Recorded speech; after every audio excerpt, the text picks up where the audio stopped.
ఆశ్చర్యకరమైన బైబిల్ పాఠముగా రాజులు 2వ గ్రంథము 2వ అధ్యాయం చదువుకుందాము.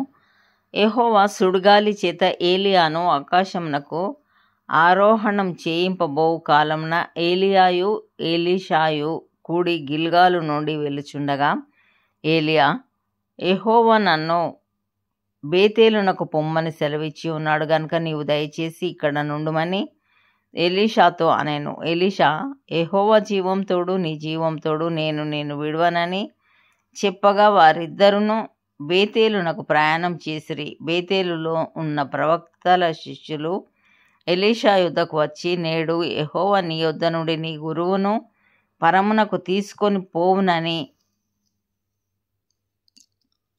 నీవెరుగుదువా అని ఎలీషాను అడగగా అతడు, నేనెరుగుదును, మీరు ఊరకుండుడనెను. పిమ్మట ఏలియా, ఎలీషా, యెహోవా నన్ను యెరికోకు పొమ్మని సెలవిచ్చి ఉన్నాడు గనుక నీవు దయచేసి ఇక్కడ ఉండుమని ఎలీషాతో అనగా అతడు, యెహోవా జీవం తోడు నీ జీవం తోడు నేను నిన్ను విడువననేను. కనుక వారిద్దరూ యెరికోకు ప్రయాణం చేసిరి. యెరికోలో ఉన్న ప్రవక్తల శిష్యులు ఎలీషా యుద్ధకు వచ్చి, నేడు యెహోవా నీ యొద్ద నుండి నీ గురువును పరమునకు తీసుకొని పోవునని నీవెరుగుదువా అని ఎలీషాను అడగగా అతడు, నేనెరుగుదును, మీరు ఊరకుండుడనెను. అంతటా ఏలియా, యెహోవా నన్ను యొర్దానునకు పొమ్మని సెలవిచ్చి ఉన్నాడు గనుక నీవు దయచేసి ఇక్కడ ఉండమని ఎలీషాతో అనగా అతడు, యెహోవా జీవం తోడు నీ జీవం తోడు నేను నిన్ను విడువనని చెప్పాను గనుక వారిద్దరును ప్రయాణమై సాగి వెళ్ళిరి. ప్రవక్తల శిష్యులలో 70 మంది దూరమున నిలిచి చూచుచుండగా వారిద్దరూ యోర్దాను నది దగ్గర నిలిచిరి.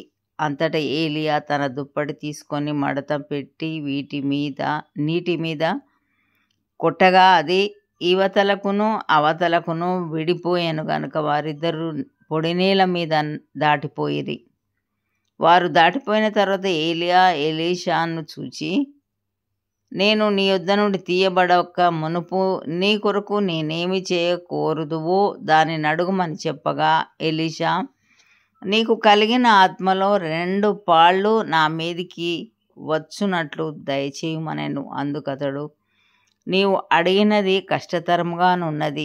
అయితే నీ యొద్ద నుండి తీయబడినప్పుడు నేను నీకు కనబడిన ఎడల ఆ ప్రకారం నీకు లభించును, కనబడని ఎడల అది కాకపోనని చెప్పాను.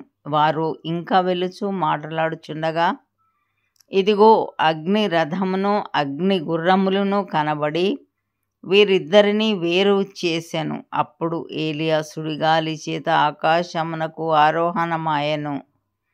ఎలీషా అది చూచి, నా తండ్రి ఇశ్రాయేలు వారికి రథమును రౌతులను నీవే అని కేకలు వేసెను. అంతలో ఏలియా అతనికి మరలా కనబడకపోయాను. అప్పుడు ఎలీషా తన వస్త్రమును పట్టుకొని 2 తునకలుగా చేశాను.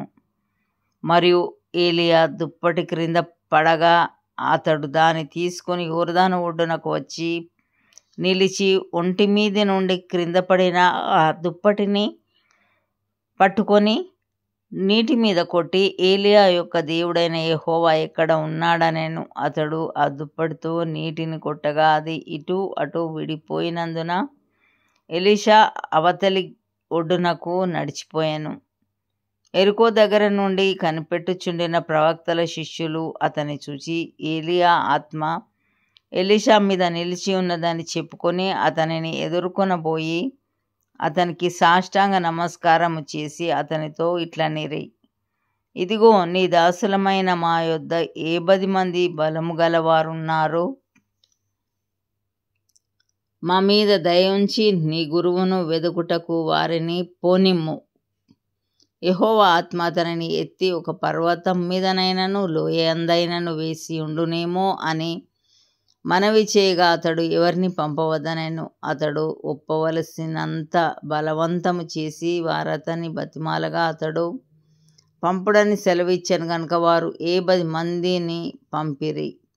వీరు వెళ్ళి 3 దినములు అతనిని వెదికినను అతడు వారికి కనబడకపోయాను. వారు యెరికో పట్టణమందు ఆగి ఉన్న ఎలీషా యొద్దకు తిరిగి రాగా అతడు, వెళ్ళవద్దని నేను మీతో చెప్పలేదా అని వారితో అనెను. అంతటా పట్టణపు వారు, ఈ పట్టణం ఉన్న చోటు రమ్యమైనదని మా ఏలిన వాడవైన నీకు కనబడుచున్నది గాని నీళ్లు మంచివి కావు, అందుచేత భూమియు నిస్సారమై ఉన్నదని ఎలీషాతో అనగా అతడు, క్రొత్త పాత్రలో ఉప్పు వేసి నా యొద్దకు తీసుకొని రండి అని వారితో చెప్పాను. వారు దాన్ని తీసుకొని రాగా అతడు ఆ నీటి ఊట యొద్దకు పోయి అందులో ఉప్పు వేసి, యెహోవా సెలవిచ్చినదేమనగా, ఈ నీటిని నేను బాగు చేసి ఉన్నాను గనుక ఇక దీని వలన మరణము కలగక పోవును, భూమియు నిస్సారముగా ఉండదు అనెను. కాబట్టి నేటి వరకు ఎలీషా చెప్పిన మాట చొప్పున ఆ నీరు మంచిదై ఉన్నది. అక్కడ నుండి అతడు బేతేలునకు ఎక్కి వెళ్ళెను. అతడు త్రోవను పోవుచుండగా బాలురు పట్టణంలో నుండి వచ్చి, బోడివాడ ఎక్కి పొమ్మని అతని అపహాస్యం చేయగా అతడు వెనుకకు తిరిగి వారిని చూచి యెహోవా నామమును బట్టి వారిని శపించెను. అప్పుడు 2 ఆడు ఎలుగుబంట్లు అడవిలో నుండి వచ్చి వారిలో 42 బాలురను చీల్చివేసెను. అతడు అచ్చట నుండి పోయి కర్మెలు పర్వతమునకు వచ్చి అచ్చట నుండి పోయి షోమ్రోనునకు తిరిగి వచ్చెను. ఇంతటితో ఈ దినం కొరకైన బైబిల్ పాఠము సరి.